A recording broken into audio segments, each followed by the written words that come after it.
ఈరోజు రాష్ట్రంలో నెలకొన్న పరిస్థితుల పైన మరి రాష్ట్రపతి గారికి భారత రాష్ట్రపతి గారికి మరి ఈరోజు వినతి పత్రం ఇవ్వడం జరిగింది.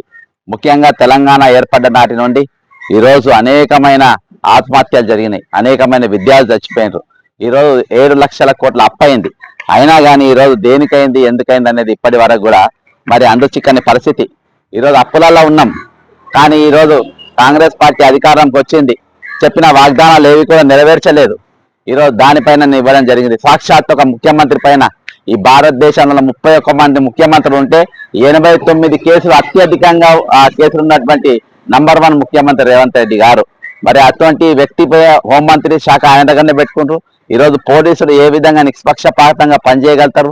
అందులో 72 కేసులు క్రిమినల్ కేసులు ఉన్నాయి. అటువంటి వ్యక్తిని ఏ విధంగా చెప్తున్నారని ఒక ఫిర్యాదు నా భాగంగా.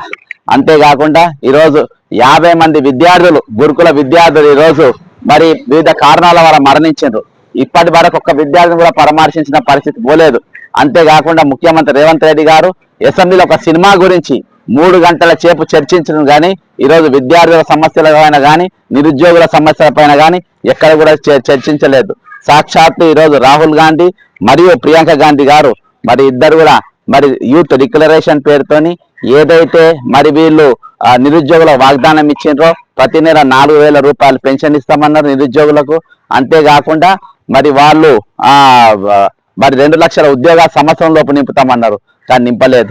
ఈరోజు రాహుల్ గాంధీ గారు చెప్తారు 50% రిజర్వేషన్ మేము దాటి పెంచుతామని చెప్తారు, కానీ అక్కడ ఎస్సీ ఎస్టీ బీసీలకు వెన్నుపోటు పొడిచే విధంగా ఈరోజు 29వ జీవో తీసుకొని వచ్చి ఈరోజు మెరిట్ వచ్చినా కానీ గ్రూప్ 1 రాకుండా మరి అన్ని సంస్థలను మేనేజ్ చేసి ఈరోజు నిరుద్యోగులకు తూట్టుపోవడం జరిగింది. గురుకులంలో 3,000 పోస్టులు మిగిలేటట్టుగా ఈరోజు ముఖ్యమంత్రి గారు చేసిండ్రు.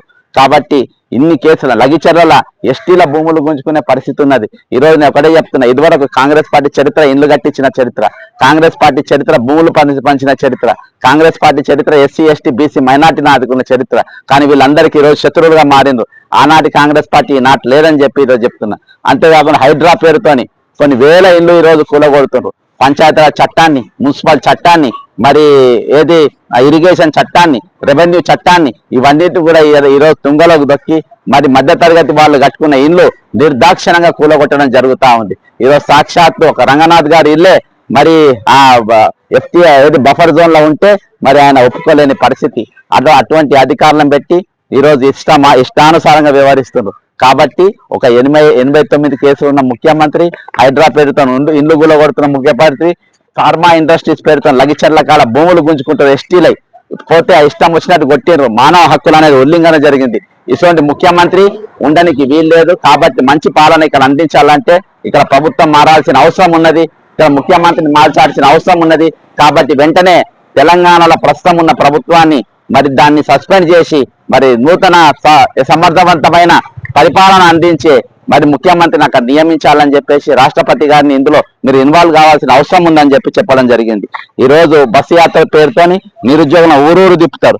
నీకు చచ్చిపోయిన వాళ్ళ లిస్టు పేర్లు ఇవన్నీ చచ్చిపోయిన వాళ్ళు, విద్యార్థులు చచ్చిపోయిన వాళ్ళ పేర్లు, మరి లగిచర్ల భూములు గుంజుకున్న వాళ్ళు ఎన్హెచ్ఆర్సీలో చేసిన కేసు.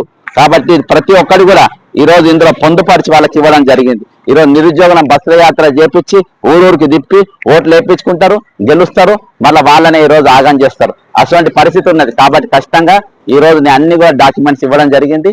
మీరు ఈరోజు సినిమాకి ఇవ్వాల్సిన చర్చ ఏదైతే జరిగిందో నిజమైన అంశాలపైన ఈరోజు చర్చ జరగకుండా మరి ప్రజాస్వామ్యాన్ని కూని చేసే పరిస్థితి వచ్చింది. కాబట్టి ఆ ప్రజాస్వామ్యం తెలంగాణ బతకాలంటే ఖచ్చితంగా రాష్ట్రపతి ఇన్వాల్వ్మెంట్ అవసరం అని చెప్పేసి మరి రాష్ట్రపతి గారికి మరి వినతి పత్రం ఇవ్వడం జరిగింది. జై తెలంగాణ, అమరవీరులకు జోహార్లు.